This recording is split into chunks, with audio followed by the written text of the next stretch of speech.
Welcome to another episode of Relics Radio. This is a family-friendly show, so the entire family can join us as we talk metal detecting, relic, and treasure hunting. You can also call in to the show at 270-495-0315 or join in the chat and post any comments or questions you might have. Relics Radio is also now syndicated on goodtalkradio.com and has a show each Sunday afternoon at 2 p.m. Arizona time. You're listening to Relics Radio of Southern Kentucky and Middle Tennessee.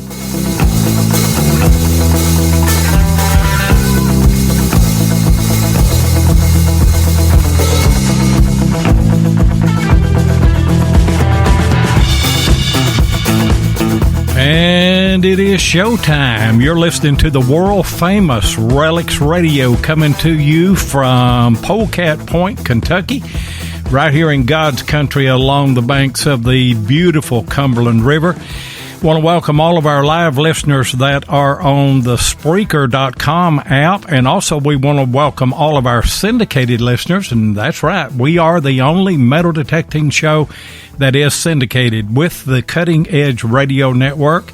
And also we want to welcome anyone that will be listening to the archives on iHeartRadio, iTunes, Apple Podcast, or wherever you get your podcast at. We are 2.5 rednecks with a metal detector, and I am your host, Digging with 7. And I am your co-host, Tennessee Jeff. Now, Polecat Corner. How did you come up with the name Polecat Corner? I didn't say Polecat Corner. I said Polecat Point. Polecat Point. Well, same difference. How did you come up with the Polecat Point? That's what this has always been called where I live right here, Polecat Point. Explain what a polecat is. It's a skunk is what it is. Okay, that's better. That's what it is. But it sounds better just to say Polecat Point than it does the skunk point, yep. And we got rain again today. It rains every show day for some reason, and I'm always worried about the storms and whether whether we're going to have power, whether we're going to have internet, and all of that kind of stuff. I tell you what, it about drives me crazy. It does me too, and then of course I got caught up with mowing all the yards yesterday, and then of course I was planning on just messing around doing YouTube videos and stuff like that today, and then next thing I know, my babysitter canceled, and I watched Paw Patrol, and then that's easy for you to say. Yeah, and SpongeBob all day with Avery. So it's been a pretty boring day. So. Yeah, I tell you what, Jeff, we've got a great show lined up tonight for sure. And we've got 3 guys on the line, and if you want to, you can go ahead and introduce all 3 of them, and we'll bring them in real quick and get this show started tonight. All right, I'm going to start out with Kurt Fans, and then we got Brad Johns, and we've got Bob Holtz out of, with the... with the Hoover Boys. I told you he was a redneck. Oh, yeah, I told you. How's it going, guy?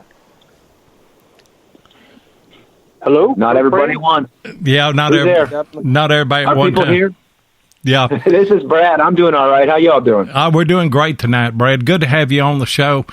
We missed you at DIV 45. We saw Bob and we saw Kurt, but you weren't there. But I know.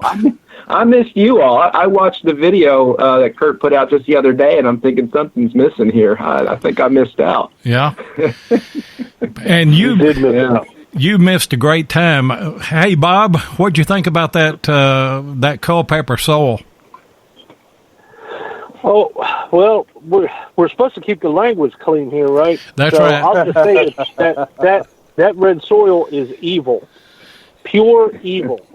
and that's what we have to deal with. We deal with that a little bit here in Tennessee. We've got one site that we hunt down here, and I'm sorry to hear that.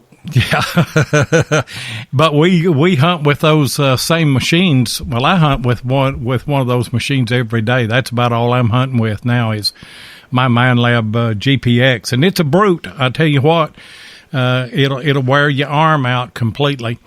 But did Kurt? Did you tell him the deal about Bob and the headphones? I'm pretty sure everybody's seen that now. Oh my! Did it take you a minute to figure out what was going on? It did me.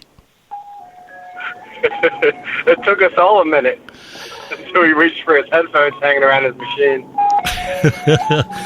He was swinging the machine back and forth, and he's trying to get a signal there, Brad. Of course, I guess you've already seen the video, and we're looking, and of course, I don't hear anything. Kurt doesn't hear anything, and then all of a sudden, we look, and he reaches, and the headphones are hanging on the ATX, and he pulls them off and looks at us and grins and puts them on. Kurt said, "You see what I got to deal with here?" Classic Nubby. Yeah, it was a fun time though, and but yeah, Brad, we missed you there. You going to come this next year? I would love to. I would absolutely love to. Have you been to any of those DIVs? Not the DIVs. No, I have not been. But you've I hunted. haven't played in the red clay. I can't wait to see Brad in that red dirt. Well, I tell you what, it's even difficult to pinpoint something in that red dirt. I mean, your pinpointer's just going off constantly, and you're having to constantly ground balance it. And I mean, it's frustrating to say the least. My pinpointer was going off when it was turned off. That's bad. I took the battery out of my pinpointer, and it was still going off. I don't like that red dirt. It's tough, I tell you. It sure is. So, whose vehicle did you guys drive down there? That was mine, unfortunately. I'll guarantee you'll still have red clay in that vehicle until probably 3 years from now. I get red dust on me every night when I'm in this truck. Hey, and Bob showed that dirt to me. We were at the Indian Head Burial Ground. He's like, look at all this red clay I got to deal with. You need some red clay? I got some for you. Yeah. You can make a test garden out of it. Did you ever think about that? Oh, no, thank you. I could sprinkle it around my enemy's metal detector. Yeah, you could do that. Yeah, put it up under the coil cover. Yeah, that's never been done. You know, Kurt, tell us how all this business got started with the Hoover Boys. Oh boy, that story. Nothing was planned. It just sort of happened one day. When we all sort of met. That is Brad, Bill, and I guess you could throw Leo in there too. We all sort of met at our local metal detecting club, and we started seeing each other at the same sites, and we became friends. And one day I was out by myself, and I had this brilliant idea to live dig a signal, and that turned into the first episode of the Hoover Boys, and it just sort of escalated since then. I had a good time putting it together, and I thought it would be a cool way to document what we were doing. And Bob came along, I think episode 49, and really juiced up everything. Yeah, he certainly juiced everything up. There's no doubt about that. But Brad, you were there. He added an element that we were lacking. Yeah. He is your Barney Fife for the Andy Griffith Show, isn't he?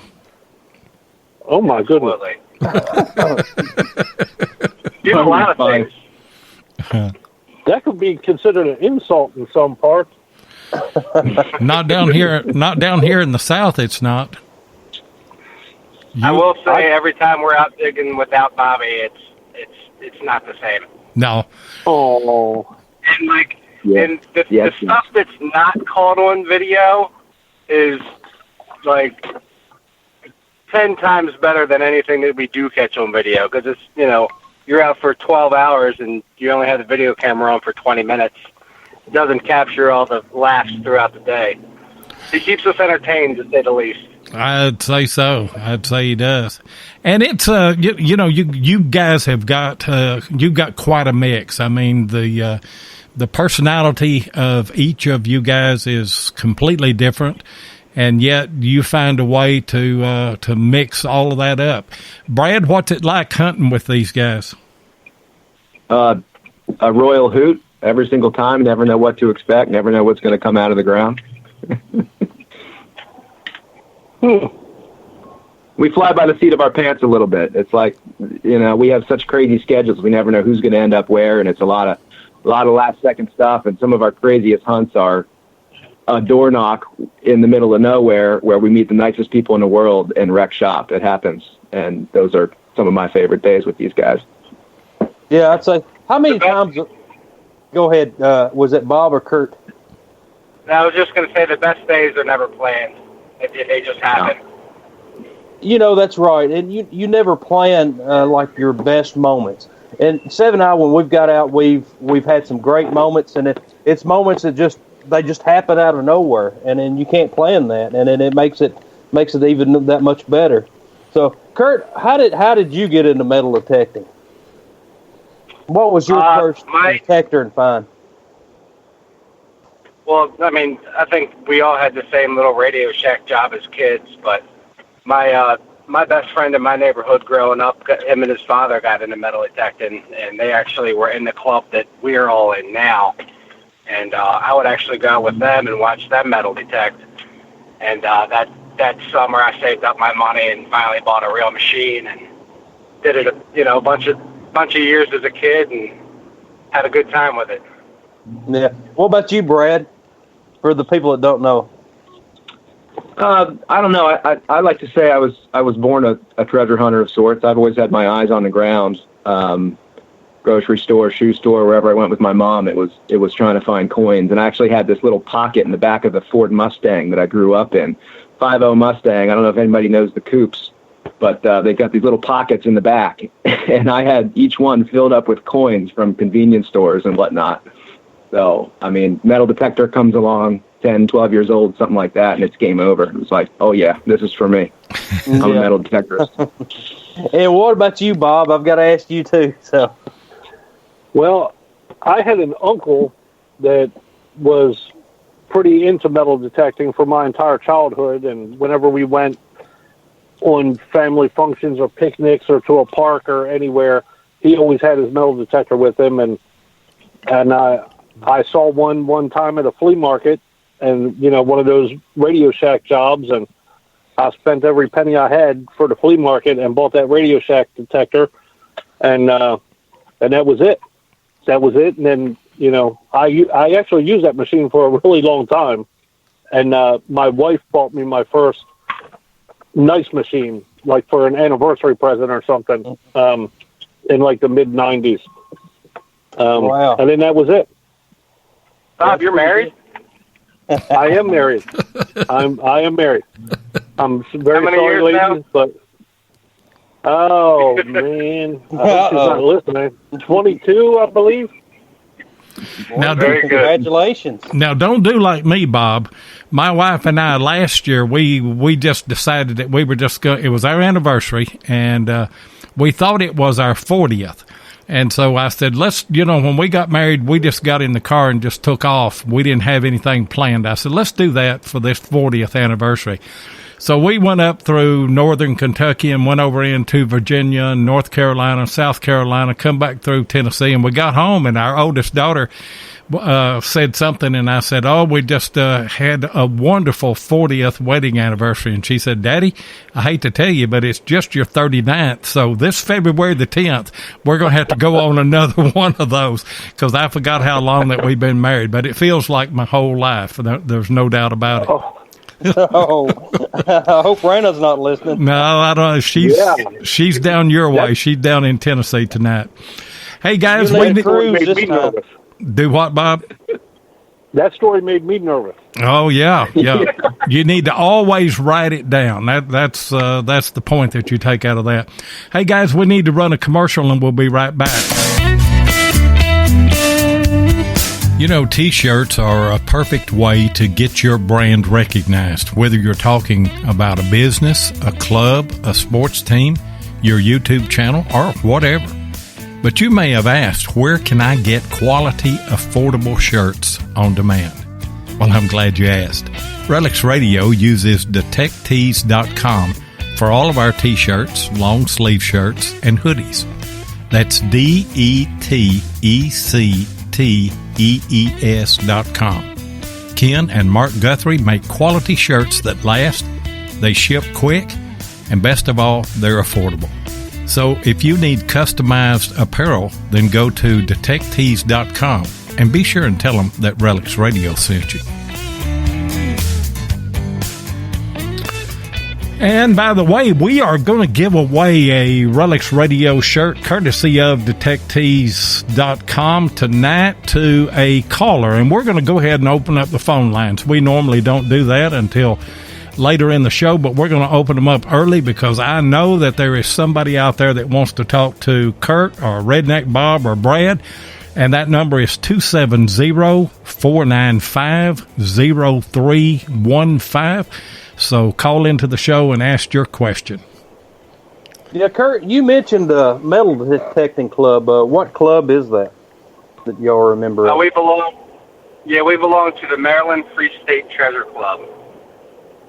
Okay. And then how long has this club been going, has been established? I want to say it's 35, 40 years plus. It's been going on for a long time. I said my buddy in my neighborhood when we detected 20 years ago, 25 years ago, he was in the club then. Wow, that's quite a long time. And of course, I knew it had been probably going on for a while. Of course, the way y'all talked, y'all been metal detecting for quite a while. So, 1971 to answer the question. 71. There you go. Almost 50 years.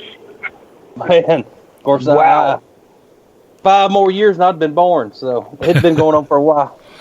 That's a few years before I even started detecting. I didn't start until 1975, I think. Bob, I wrote it down. I know it's 44 years that I've been detecting, but just seems like yesterday, really. Hey, guys, let me ask Brad this. What's the best place that you guys have ever hunted and why, in your opinion? Oh, man. Ooh. Now, that's a pretty tough one. I mean, you asked me what my favorite find is. I could rattle that one off pretty quickly, but, like, best place? Location? Anything on the water. Can I give you a blanket answer? Anything on the water. Sure. Oh, yeah. You don't have to give the address or anything. No, yeah, right. No coordinates. Yeah, no coordinates. Unless you low want to. tide, rocky bottom, old landings, places where I destroy gold coins. That's where my heart is, I guess, and my soul and my tears. Yep. And guys, we've got a caller in already. Charles Dessler is on the line. Welcome to the show, Charles. And have you got a question for one of the guys? Yeah, hey, good job getting these three guys together on one phone, Loy and Jeff.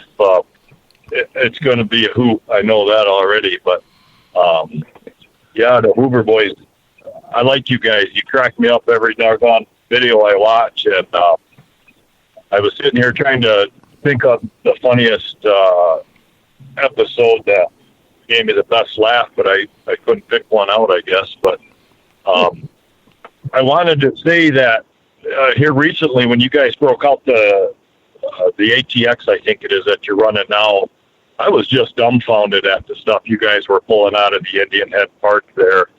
And so were we. I just wonder if you could, if one of you guys, what's that? I said, so were we. Yeah, it was amazing. I've been off on the videos a little bit lately here. I got to play some catch up, but I did catch a couple of them episodes. But what's what was the best find or the most the find that stood out the most to you when you started running that ATX? The gold. The little tiny itsy bitsy thin Victorian gold rings at like 8-9 inches that no VLF machine's going to hit at that site, because they never have. It's been detected for 40, 50 years, like almost every single day. And just hitting a little tiny ring like that deep is pretty special. Yeah, I was pretty impressed with the way you guys. Yeah, sorry. Go ahead there. That's somebody's radio in the back, I think. Bob, are you working? Yeah, sorry. I'll just turn that down. Okay. Okay, go ahead, Charles. I was going to say I was pretty impressed with the way you guys seemed to take right through that machine. You went right out and started finding good stuff with it. But, you know, that's kind of your MO anyways, is you dig it all. And I don't think I dig as much as you guys, but I tried to dig a lot, you know. And the more stuff you pull out of the ground, the better it gets, you know. The bigger your trash bucket gets, but the better the finds get too. So, yeah, that's really good. That's really all I had to think. That was some of the most recent videos I was able to catch you guys in. Just digging with that ATX was really impressive, and I just super happy for you guys how you got some of them good finds out of that park that's just been pounded forever. Well, thank you for your support. We greatly appreciate it. What a lot of people. Oh, go, Kurt. I'm just saying that, like, that machine, like, we dig it all anyway, but that machine's going to, you know, open up the really low signals that are really deep, the tougher signals, and the more signals you do dig, the more chances you are to find something good, especially in an iron-infested site. And what a lot of beginners don't understand is for every single VDI number, there is something good and something bad that can be found with that same exact number. So if you want to skip signals, you're going to be skipping good targets. Do it. Yeah, probably the best piece of advice anybody could give. And I told the guys a couple of weeks ago, I was on the show talking with Jeff and Lloyd, and I went out with a single phone machine, Tesoro. My Deus was down for repair at the time, but I didn't really even know how to use that machine that good. But we went on old home plate, and I ended up digging 26 pounds of iron that day. And you know, I got a small handful of finds off it, and ox shoe, first ox shoe. I got another Rains guide, Croto Bell, my first Croto Bell. You know, and I was happy. I had, you know, 4 or 5 decent junk signals that I ended up digging, but they were good to me. You know, I ended up with a handful. So that's good stuff. It's good advice. You guys tear it up, man. And I tell you what, I crack up. You're pretty hard on each other, but just boys being boys, you know, and I like it. I'd love to swing with any of you anytime I had a chance. I tell you that. They're great guys to swing with, no doubt about it. And we thank you for the call, Charles. We've got another caller on the line, 5058. Who have we got, and what is your question? Hey, actually, my name is Brad, too. Okay. Hello, Brad. He sounds like Brad. I know that Brad's dad. Deep voice. Hey, I'd like to know. I got a question. Yeah, go ahead. When these guys opened up the new box on the deck down at the beach, I'd like to know what was going through your minds when you opened up and saw you guys and Brad Jr. on the ATX box.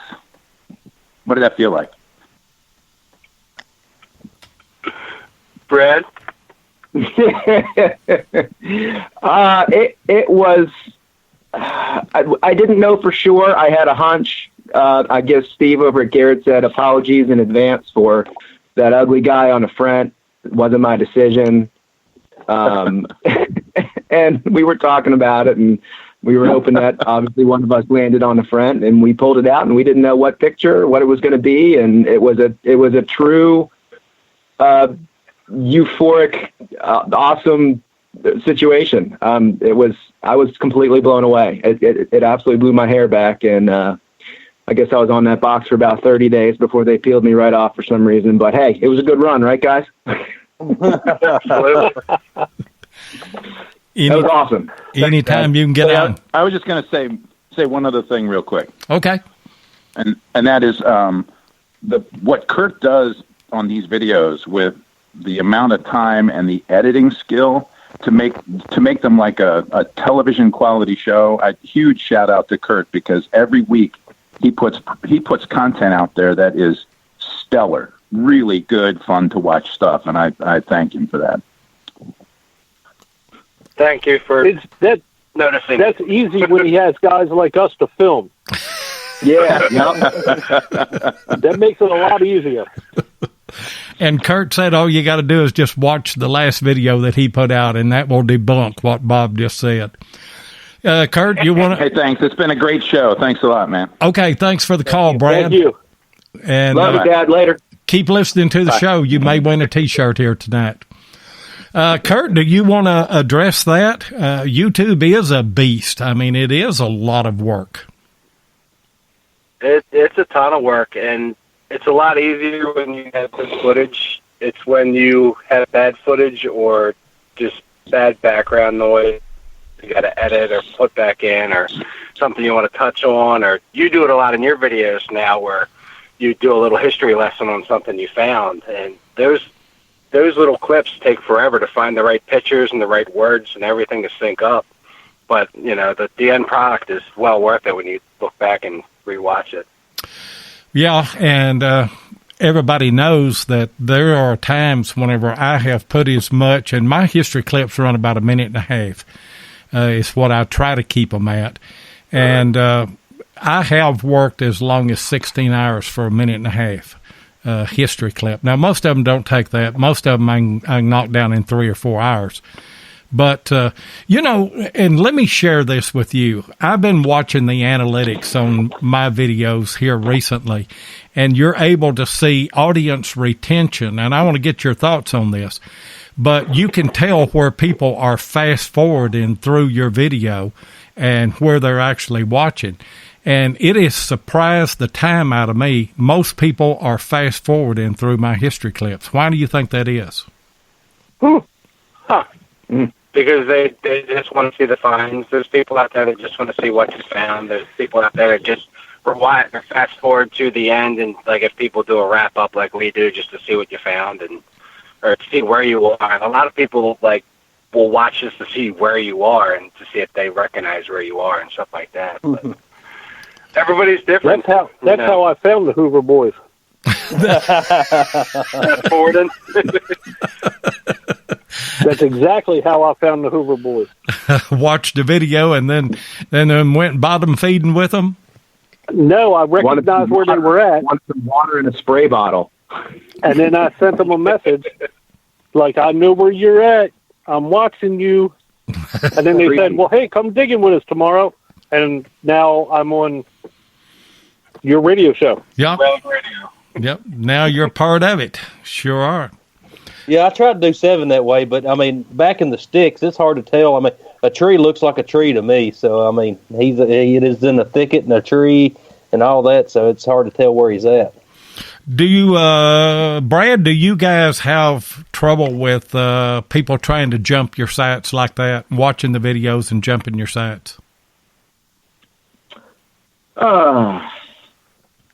I don't think so. We do a pretty good job of trying not to disclose where we are. If there's a historic house in the back, we don't often try to show it unless we're doing a dig at, for instance, the Benson Hammond house or something where we're giving the finds to the Historical Society or something like that. But we're pretty under the radar. And I think a lot of people know what our parks are. We got our code names for them, but I think people probably recognize what the parks are. And those places have been hammered since metal detectors came along, since probably the 70s. So everybody's had their fair shot at it. So poaching, I'd say probably not so much. I don't think we've really run into it too badly, fortunately. Well, that brings up a question we had from Woody Jones. The Indian Head Burial Ground, was that a park back in the day, or was that a meeting house area? It was a lot of things. It was an encampment. It was colonial farmlands. It was, fairgrounds. It's a huge property. It's a big piece of property in an old area. So it's been a lot of things. Okay, Woody, I hope that answers your question. And that's not the same spot as what y'all used to call Walmart, is it? Or is it? We miss Walmart. Walmart's also been hunted for a number of years, and it's gone on and off the, allowed sites with a city permit, and right now it is off. And we definitely go back if we could, but on the same vein, it was kind of like a blessing in disguise that it was shut off to metal detectorists, because that kind of forced us to get out there and do some door knocking and meet some people. And man, we've met some nice people. So it's been more of a blessing than a curse. Hey, Kurt, who does most? But I would go ahead, Bob. No, I was going to say, but I would go to Walmart tomorrow if we were allowed to. So would I go there tonight. Yeah. I watched a lot of videos of you guys there, and I mean, it was just unbelievable. I mean, Civil War relics there, old coins. I mean, it was like Walmart. It had just about everything. But Kurt found his first real there. I mean, I had found a real maybe 10 years before that, and he just couldn't find one. Then he finally got one. So I found my first Indian head cent there. Yep. Your first episode. Well, you kicked the best episode. Yeah, you kicked it right off then, didn't you, Bob? Hey guys, who does the door knocking for you guys? My name is Kurt. I'm a Baltimore City firefighter. No, I've done a lot of knocking. Bob does a lot of knocking. Brad's done one or two. Come on.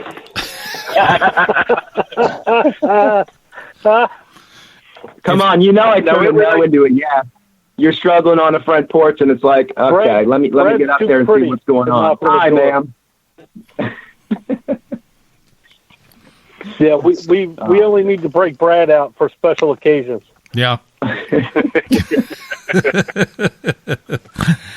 Hey, keep that in the back pocket. Yeah. So out of every 10 doors you knock on, how many is going to give you permission?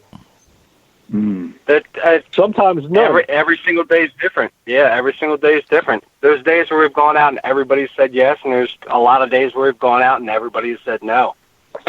Do you try to pick a different day of the week? I mean, most of the time everybody's going to be home on a Saturday or Sunday. Do you pick them days, maybe go out and door knock, and then ask if you can hunt and go back later on in the week? Or my schedule's all over the place, so whenever I can get out, I get out. And a lot of times it is during the week, and the only people home are the little old ladies. But most of the time, those days, nobody ever answers the door because everybody's working. Yeah. Or you see somebody like peeping out the window and like, well, you're out there like knocking. I know you're at home, and then you just come to the door. I want to metal detect your yard, and then of course, then nobody ever comes to the door. So, hey guys, I wouldn't answer the door if I knocked on the door. Yeah, we need to run another commercial, and we'll be right back. If your passion is metal detecting, then you know how much your success is based on the equipment you use. Let my buddy Tim Henderson of Murray Branch Outdoors in Murfreesboro, Tennessee, help you with that. Tim is an authorized dealer of Mine Lab, Garrett, XP-DES, and macro detectors and supplies, and also carries many aftermarket items. Murray Branch Outdoors is not only competitive in their prices, but the service after the sale is second to none. Tim not only sells detectors, he uses them, and so he can answer any question that you might have. Murray Branch Outdoors also deals in used detectors, and he'll take your old detector in on trade when you decide to upgrade.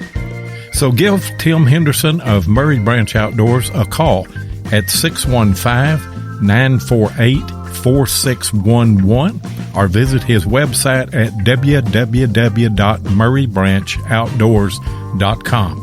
And be sure and tell him Relics Radio sent you.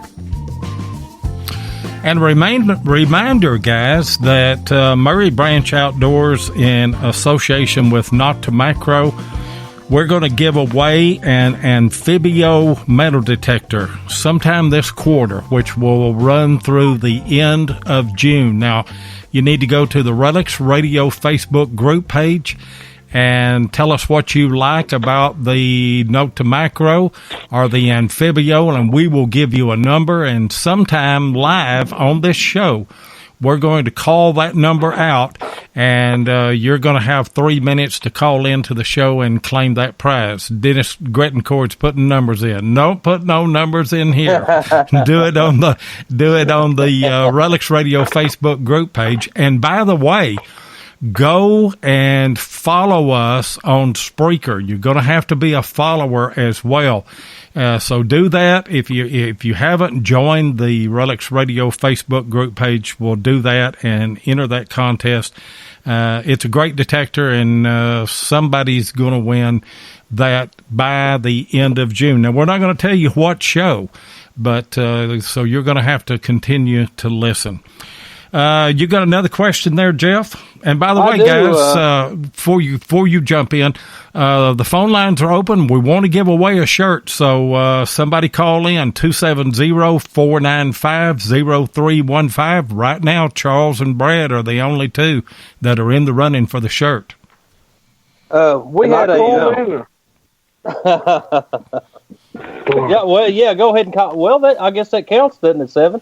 What, Bob? They called in, yeah. Bob called in, so. It was Kurt called in. Yeah, he called back in. So. I don't know. We may send Bob a shirt because he's a redneck anyway. Our motto is we're 2.5 rednecks with a metal detector. And I told Jeff before the show, I said tonight it'd be 3.5 rednecks. And also we're interviewing the Hoover Boys by the Hoover Boys because we are Mark Hoover's boys. So the world is turning on its axis as we speak. Go ahead, Jeff. Lost. Do what? I'm lost. Okay. Go ahead, Jeff. We had a question from HD Chevrolet asking, have you guys ever been asked to leave a permission after given permission? Absolutely. Absolutely. Right. And how many times does that happen? Is it just because one of you get permission and the next thing you know, there's a few of you there? Is that the reason? No, y'all just find something good and they're like, oh, hold on a minute. Yeah, it's usually, the husband is out riding the lawn tractor or in the field and he's like, yeah, absolutely, have at it. Have fun. And then next thing you know, Mama comes screaming up the driveway and jumps out and starts screaming, get out of here. Well, we talked to I don't care what he told you. That's usually how that goes. Man, why does that happen? It's happened to me. I don't know if it's happened to Loy or Mark or anybody like that, but it has happened to me. And I mean, they are to get their things straight. I mean, the husband says I can hunt. Well, you go talk to him. So, but I know Mama ends up getting whatever she wants. Yeah, they don't want to hear that. No, definitely not. Yeah, I imagine it happens to everybody. Oh yeah.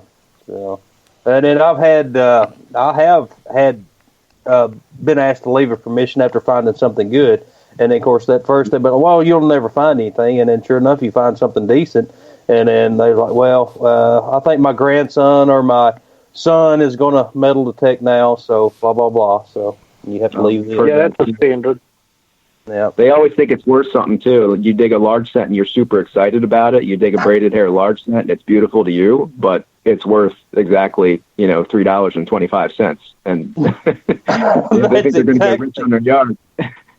Like a Civil War bullet or a Civil War button, and then you find one. Well, how much is that worth? And then of course you're like, well, $10 at the most, and then Some of them like, well, $2, and it's like, well, I think it'd be worth more than that. So, but yeah, they don't believe you. That's right. They think you're hiding it, and it's like, no, really, it's the thrill of finding it. I'm really that crazy. I like digging holes.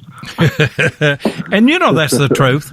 I mean, if we dig it and we film it and we document it, that's about all we're interested in doing. I mean, we're not making any money out of this as far as the monetary value of the finds or what have you. Virginia History Detectors wants to know, what is the oldest coin found within the group of the Hoover Boys? Bobby. Well, in the U.S. or out of the U.S. is different now. No, Only the U.S. count. I took those honors pretty recently, actually. That's interesting. Bob's going to hate that, but I did finally get Roman. Okay. Well, yeah, but that's not in America.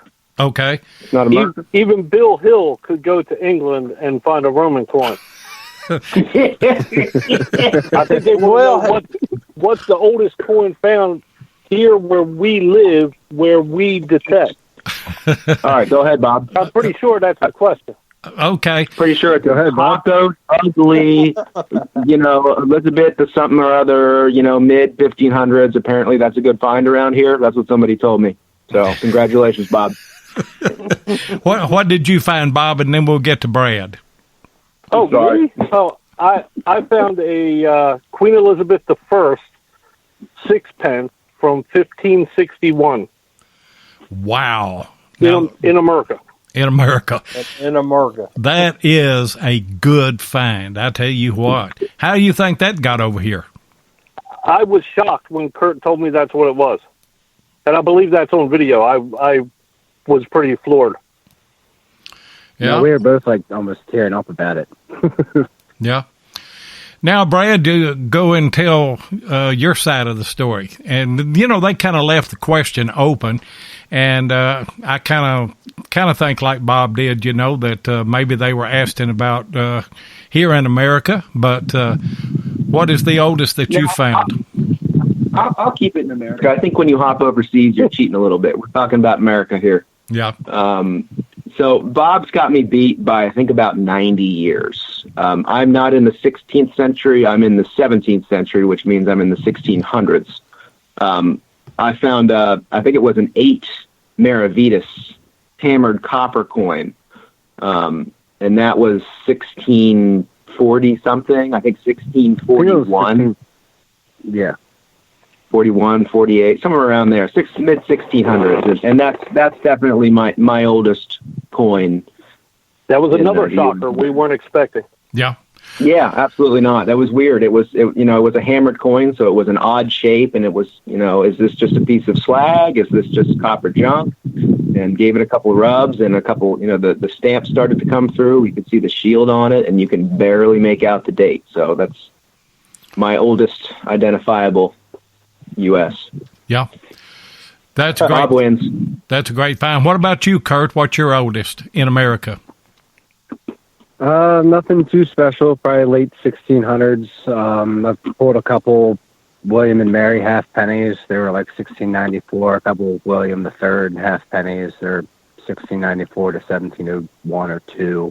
My oldest silver was recently. It was a 1708 2 reals in America, which that was very pleasant to find. Yeah. I did find my first hammered cob last year, but that was 1737. I'm still waiting to get 1600 silver. We're 15s like Bobby. Yeah. And, when we were at DIV 45, that day that you guys left, you and Brad went to England, didn't you? How'd y'all do over there? Yeah. We drove home that night. I packed and we left for England the next morning. We had an absolutely amazing time. I'd go back in a heartbeat. And I noticed today that your video next week is going to be that England trip. Is that correct? Yeah, it'll be England day 1. People will be getting tired of England videos by the time I'm done posting them. We dug for 10 days straight. Yeah, I'm going to unsubscribe. Did they give you an estimate how long it would take to get your stuff, your finds? I mean, it could be a year, it could be 2 years, from what I understand. Oh. The only thing I brought back from England is a pickle jar I found out in the field because they didn't have a proper size glass in the cottage. So I found a pickle jar out in the field that I used for my beverages after the hunt. And I brought that home, and I'm actually using it right now as we speak.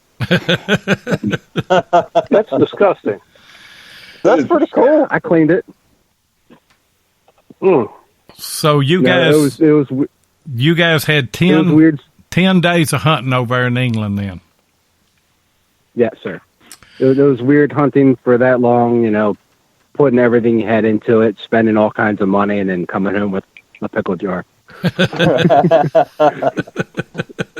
the pickle jar is being used, so it's like finding a ginger beer bottle in a Civil War hut, and you try to clean it out good enough to where you can use it at home, but it kind of never works out with that coal pepper soil. It always tastes like red dirt.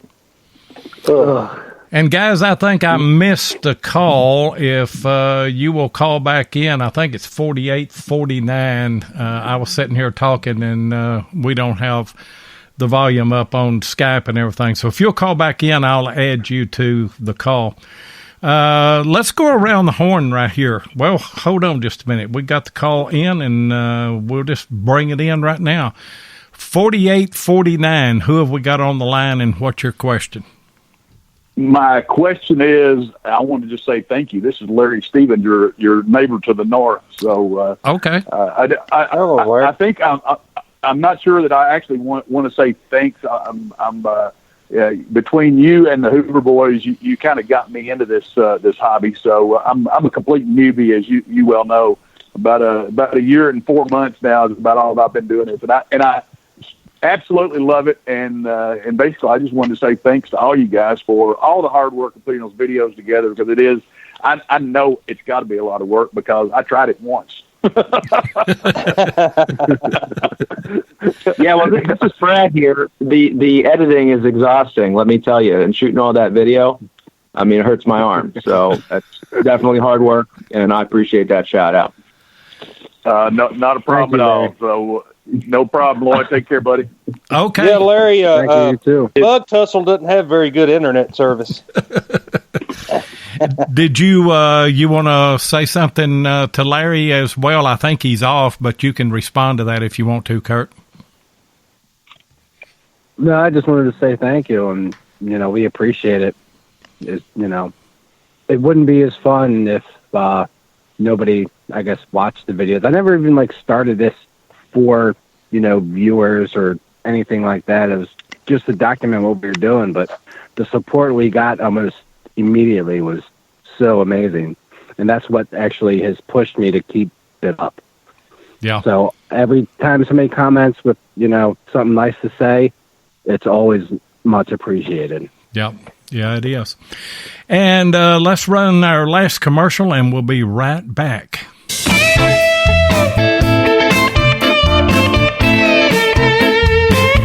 If you want to keep up with what's going on in the metal detecting world, then you need to be a subscriber to American Digger magazine.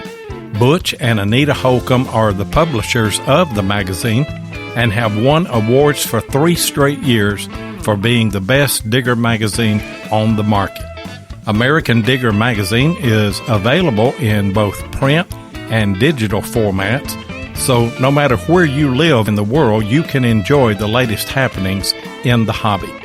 You can get in touch with American Digger magazine by going to americandigger.com or give them a call at 770-362-8671. And be sure and tell them that you heard it on Relics Radio. And by the way, guys, I am now the producer of American Digger magazine's Relic Roundup on Monday night, and I'm also a co-host on there with the legend Butch Holcomb and Jeff Lupert every Monday night at 9 o'clock. So come and join us on that show, and be sure and subscribe to American Digger magazine. Hey, guys, let's go around the horn. Kurt, what have you not found that you think you should have found? And I'm going to ask the same question to all three of you. I mean, for the longest time, it was a barber quarter. It was my white whale. It, Yeah, I remember avoided me forever. I mean, for the amount of terrible signals I dig, I'm dying to dig a gold coin, but I don't think everybody in the world is going to dig a gold coin. So I don't want to say that. I don't know. I've been fairly lucky. I'm gonna pass. I'm very pleased with what I've found so far. I remember found everything. I remember for the longest time you were looking for a barber quarter, and there's no doubt that you should have found that. What about you, Brad? And Wes, I've got you on the line. If you'll just hang on, we'll get to you in just a moment. But Brad, what should you have found that you haven't?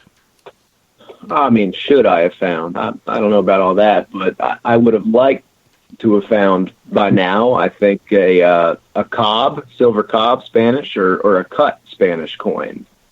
Either one. I could take both off the bucket list with one coin. A cut cob would do just fine. Yeah. And the other one that comes to mind is a seated $50. I do not have a seated $50. I've got the barber half, exactly one of those, and I have one Benjamin. I do not have the seated. Yeah. What about you, Redneck Bob? Well, let's see where to start this. I've found cobs. I've found cut silver. I've found 1,500 silver. I have not found a Burke cent, which really burns my britches. You've not found a what? But if I had a Burke cent, okay. But if I have to answer honestly, I'm going to say a flying eagle cent. Jay, still in the house, please. I have not found a flying eagle cent. Not found a flying eagle. Correct. And I just can't seem to get over one.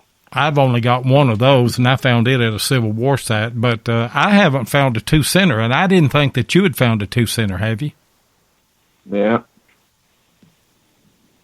Do I hear crickets? I don't know. We've got Wes Stringer on the line. Wes, welcome. Do we? Wes, perfect timing. Welcome to the show. Yeah. What's your question? Hi, guys. How y'all doing? Doing great. Good.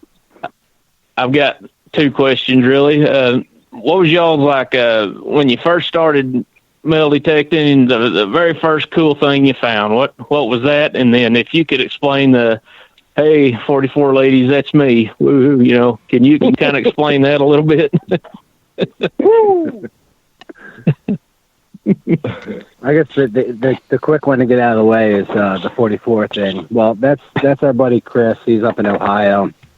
And a handful of years ago, there was a commercial running on TV with Iggy Smith, and he did the Iggy Shuffle, and he was in a grocery store, and his number was 44, and they called his number for the meat counter, and he screamed, "Woo, 44 ladies, that's me!" And oh yeah, okay, I got you. Get some cold cuts.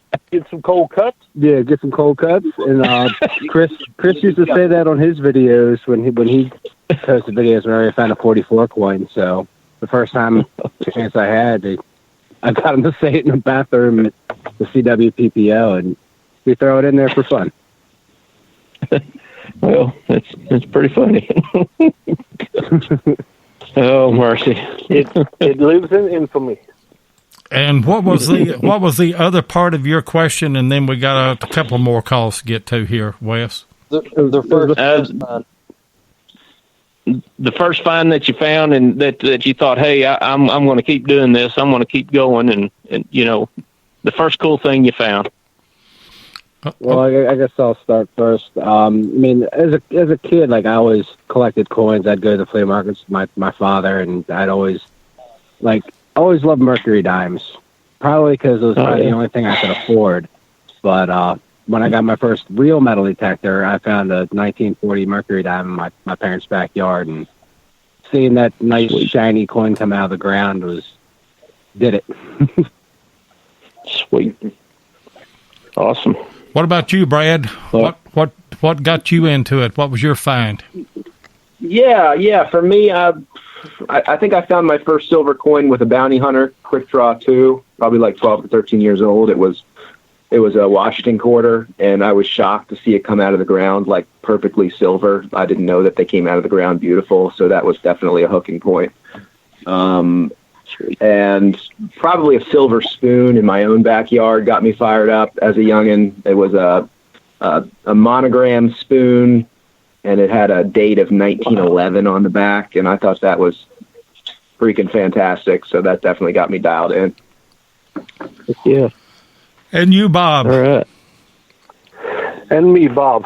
I would honestly probably say it's been so long, but whatever the first thing was that I literally dug with my Radio Shack metal detector from the flea market, whether it was a pull tab or a bottle cap, I guess when I realized, like, these things really work and you can find metal, anything in the ground, and you can dig it out of the ground like an archaeologist, no offense to real archaeologists, I was hooked. Yeah. Because if I could have any job in the world, it would be an archaeologist. Yeah. Hey, thanks for the call, Wes. Appreciate it. And Thank you, Wes. by the way, I got I got your message, and I'll respond to you whenever I get all this business done right here. All right, no worry. Okay, all right. Talk to you later. And we've got 2 more calls on. One of them is 4119. Who have we got, and what's your question? Might be me. How you doing, Loy? Who have we got?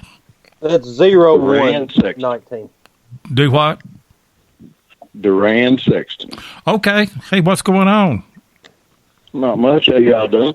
We're doing good. Have you? How you doing, Duran? Have you got a question for these guys? Yeah. I just when you're not, I should say, when you're videoing, how long or how many hours do you invest to actually get a halfway decent video? It all depends on the day and the finds, and there's it's been more recently because I tried to add like the GoPro footage into it all, but it all depends. Like every day is different. Like so, video. How long does it take you maximum, and how long minimum to put out a video? To actually edit a video? Yeah, to get to a finished product. Yeah. Like, what's the shortest time compared to what's the longest time? Thank you, Bob. I mean, there's been a couple of episodes I've been able to crank out maybe 4 or 5 hours, but like I'll work on because our England trip, like I threw together a little intro and I worked on that for days, and it's like 40 seconds long because I wanted to be basically like a second job. Oh yeah. Yeah.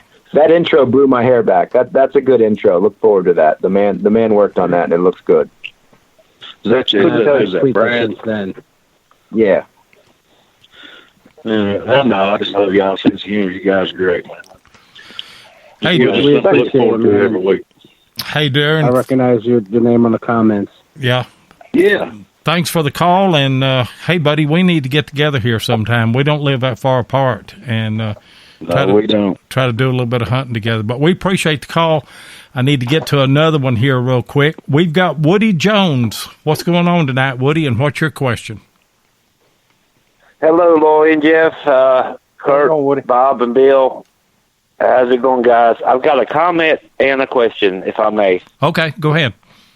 The comment is, Loy, you take time to answer every one of your questions on your channel, and that's great. And Kurt, you did the same, and that is fantastic because people watch these videos, they enjoy it, they're gaining knowledge, and y'all take the time to respond to these questions, and that is fantastic. And Kurt, being a first responder, everything that you do is absolutely wonderful. So, second question is, Brad, what happened to the cracked gold coin?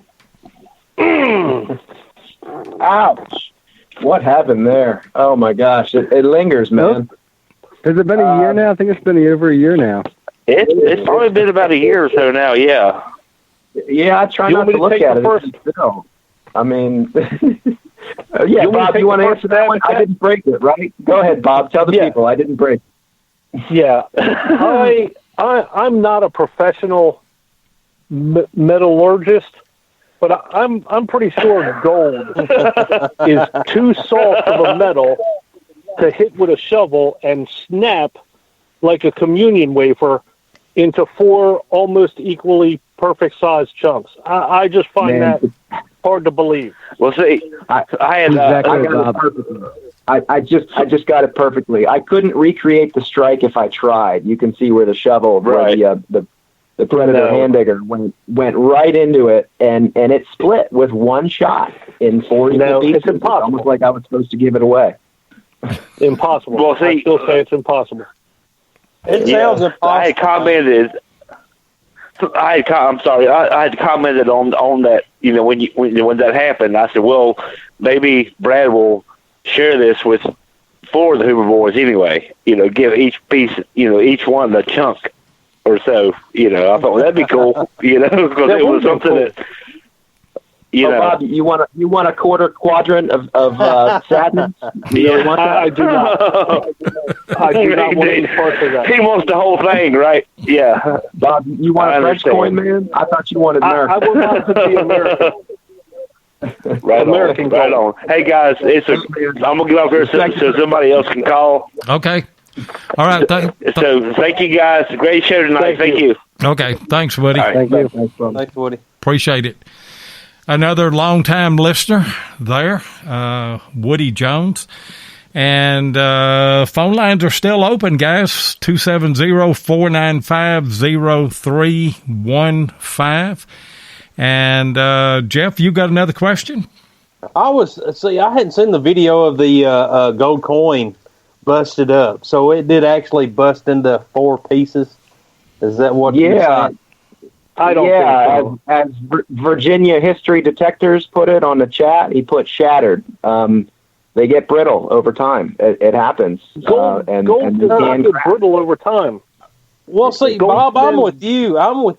Gold spends billions of years in the ground, and it stays soft and malleable. That's a scientific fact. So you're going to make me dig it up, look at it again, cry about it, and then post pictures of where I put a shovel through it? No, you did not put it. If you shot a bullet at a gold coin, it would just go straight through the coin. It would not break into pieces. Guaranteed. Well, see, prime example, I've got a good friend of mine. He found 2 U.S. plates in this one field, and then they were close together, and they were cut directly in half in between the U and the S, both plates. And, of course, they were trying to say, well, a disc or a plow. Man, a disc or a plow is not going to just cut that plate in half in between the U and the S. I mean, correct. Somebody had to cut that themselves. So, same way with the gold. I mean, it's going to be flexible, and, I mean, I wouldn't think, now, I mean, I'm not a specialist on gold coins or anything. Hey, Kurt, did these 2 guys argue like this all the time? No. They don't argue at all. They usually sit in the corner and metallurgists whisper to each other, giggle. We brought out the worst of them here tonight.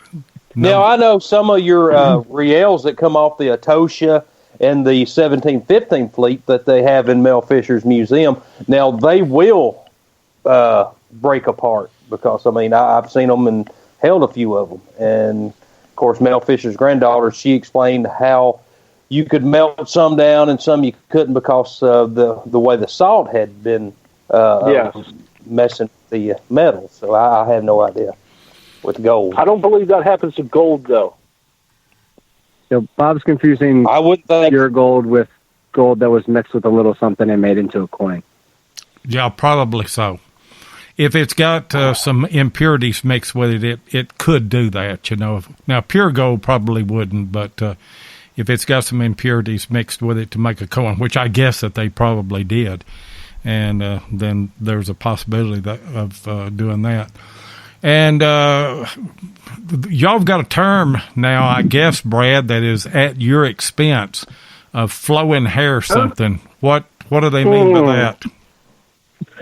Oh my gosh! Yes, indeed. I mean, how do you been go 2 from years now. blowing hair, a coin, to blowing up a colonial gold, $50 in the ground? I couldn't even tell you. But yeah, the flowing hair incident happened before the gold coin, and it was a very difficult signal with the F-75, and it's also where we joke about the saying where I said that straight up and down. It was straight up and down in the ground in the plug, and there was other stuff in the ground kind of throwing the signal, and I dug it anyway.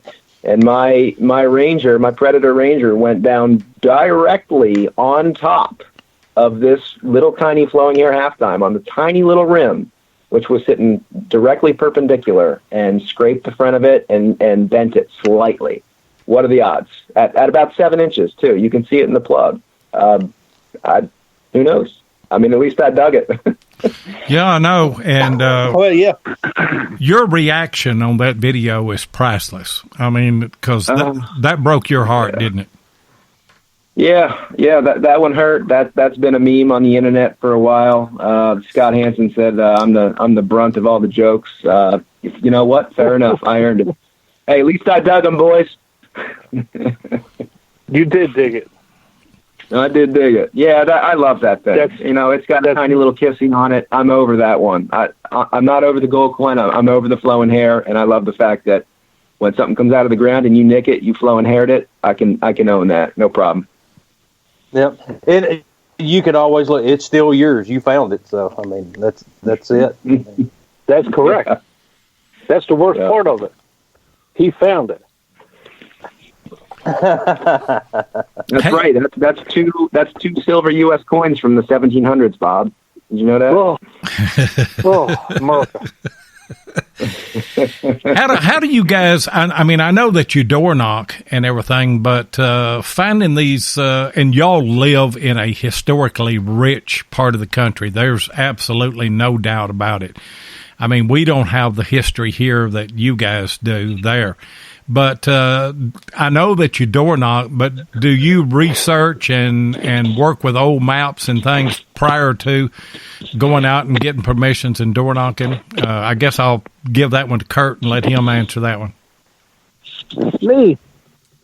Yeah, I tell people all the time, old maps are your best friend.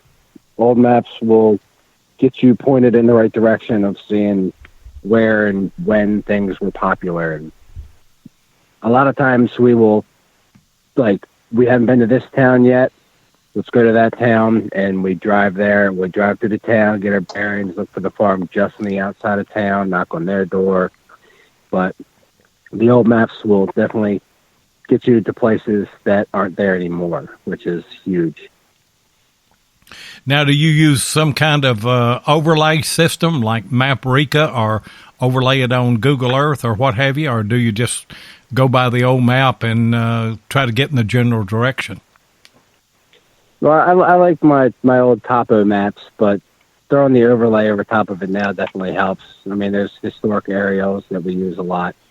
That's a pretty popular one, where you can overlay something from like the 40s and an actual satellite, or like the 50s and satellite over your 1890s or 1870s topo map.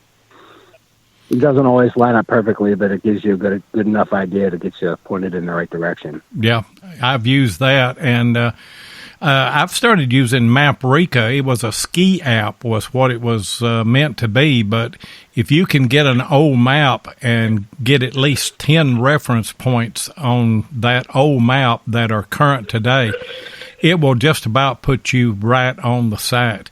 But, research is the key. I mean, there's no doubt about it. I mean, you got to get your coil over where this stuff is at if you're hoping to get anything. And it also means striking out, too. Do what? You won't know what's in the field until you... I said it also means striking out, too. You don't know what's going to be in the field until you put a good day in that field. That's true. That's right. A lot of walking. It is. And yep. A lot of footwork, and then research is just a fun part. And then, of course, also, footwork, I mean, I enjoy it too, but I mean, it takes a lot of footwork to get there. Have you guys y'all run up any bottle dumps, privies, anything like that? We haven't done any privies yet. Bill he's always been interested in bottle digging, so have I. He's got us in a few dumps over this past winter. It was a whole lot of fun doing. I can't wait to do more of that. Now, y'all got into just a little bit of a pit up on the Wisconsin hill, didn't you? Yes, sir. Just a little bit of one. We barely one. Yeah, we dug in one or two over in the bean field, what they call the bean field, which is a cornfield this year. That's what threw us off the whole trip.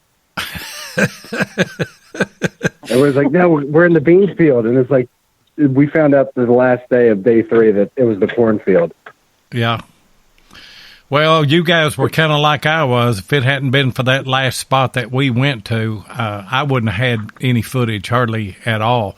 That place has absolutely been pounded to death. And, we were lucky to get in there and find some fired bullets and have a little bit of fun and, get a little bit of footage as well.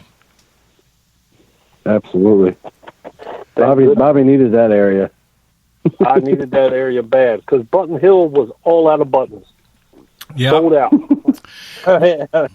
It sure was. I've dug a few buttons there, me and Rusty Curry, and then, of course, I thought they were out of buttons then, but then we ended up finding a few, and that's been probably 5 years ago. So, and it's been pounded several times since then. So I think it's out of buttons myself.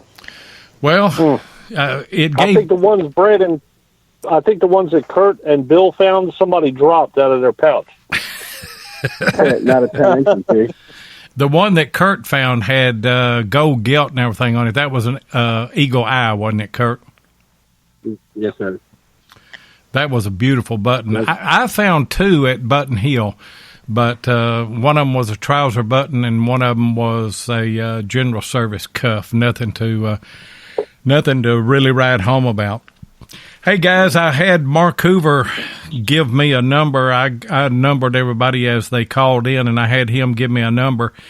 And he gave me number 3, so Larry Stevens is the winner of the Detect shirt. So, Larry, if you'll just send me a message and send me your address and your shirt size and everything, we'll get this shirt out to you. We gave everybody ample enough time to call in and everything, and you guys have been great guests, haven't they, Jeff? They sure have. I've really enjoyed it, and like to hunt with you guys sometime. Either if it's down here or up there. You're always welcome down this way. So we appreciate it. Hopefully, we cross paths once again. Yeah. Hopefully, maybe at DIV or something other, and.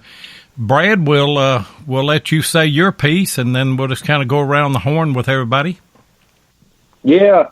Thanks so much for having me. And it stinks that I missed you at DIV. Like you said, hopefully next time we can sync up and have a good time and get some fun video and get on some relics. So thanks for having me on the show. I had a great time, and best of luck to you guys. Well, if they have the CWPPO, they didn't have it last year. If they have that this year, we're planning on going. So we might hook up there or something other this year. Nice. That's a great time. That would be excellent. We joke about that. We call that the CWPPO POPPW. You left that OOPO in the middle. 010. And Redneck Bob, what a pleasure to have you, and what a pleasure it was to meet you at DIV and get to swing and hunt with you there some. We'll let you say your piece. Thank you. It was a pleasure to be had, and hopefully it won't take all the way until the next DIV for us to get together. We appreciate you having us on. It was a blast. Anytime I get to cut it up with my boys, it's always fun. And we'll definitely have to hook up and do some digging. Yeah. And Kurt, we'll let you have the last word. He always gets the last word. I'd just like to thank everybody for all the love and support that we've gotten over the years. And I guess I ended with, help clean up the ground, dig it all, and take your trash with you. Bill's here to tell you. Because all I missed Bill on this call. For the record. Because Bill, what's up, buddy? Yeah, because all holes matter. That's a phrase that you guys have coined, and you've got it on one of your I don't know what you call it, your artwork and everything. Yeah, I ran that today as a promo for today's show. Go ahead, Jeff, and I'll let you have your say, and then I'll close the show out here. Well, appreciate all the callers and all the listeners in the chat and everything. Appreciate the guys, Bob, Brad, and Kurt being here, and really enjoyed speaking to you, and you learned a little bit. So, I mean, you've been some great guests, and really appreciate it. It's been our honor. It has been our honor, no doubt about it. And hey, guys, I have got their YouTube channel, and if you don't know their YouTube channel, you've evidently lived under a rock if you're a metal detectorist. But if you haven't, well, go to the description of this show here. I've got a link to the Hoover Boys on YouTube. I've also got a link to the Hoover Boys Facebook group page. Go and join that so that you can keep up with everything that they are doing. And if you like these kind of podcasts about metal detecting, then we would encourage you to check out Beyond Sight and Sound with Josh Kimmel every Sunday night and Wednesday night. Also, All Metal Mode with Mike Hare and Gypsy Jules on Monday night at 8 o'clock Eastern. Then American Digger Relic Roundup with myself and Butch Holcomb and Jeff Lupert on Monday night at 9 o'clock Eastern. Hardcore Metal Detecting has a show every Thursday and Saturday night at 8 o'clock, and XP Team USA has a podcast every other Friday night with Dave Kimmel and Grant Hansen, and that's at 8 o'clock Eastern. Don't forget, go to Relics Radio Facebook group page and comment on the contest there for a chance to win an Amphibio, and we will see you next week with our special guest, Leighton Harrington.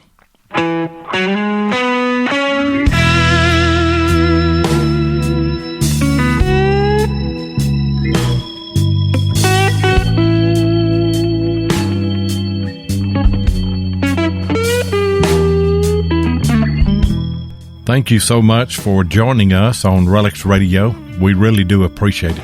Be sure and join us live each Thursday night at 7 o'clock Central Time, 8 o'clock Eastern here on Spreaker.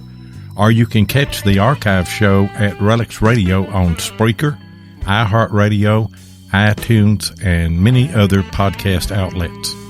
Relics Radio is also syndicated on GoodTalkRadio.com and has a show each Sunday afternoon at 2 p.m. Arizona time.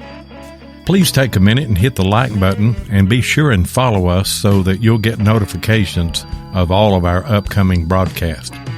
You can also find us on YouTube at Digging with 7 or Tennessee Jeff, or you can check us out on our Relics Radio Facebook group page or Adventures in History on Facebook. If you'd like to get in touch with us, then send an email to relicsradio@outlook.com. We'd love to hear from you. We hope you'll join us for our next episode, and until then, get out there and dig some history.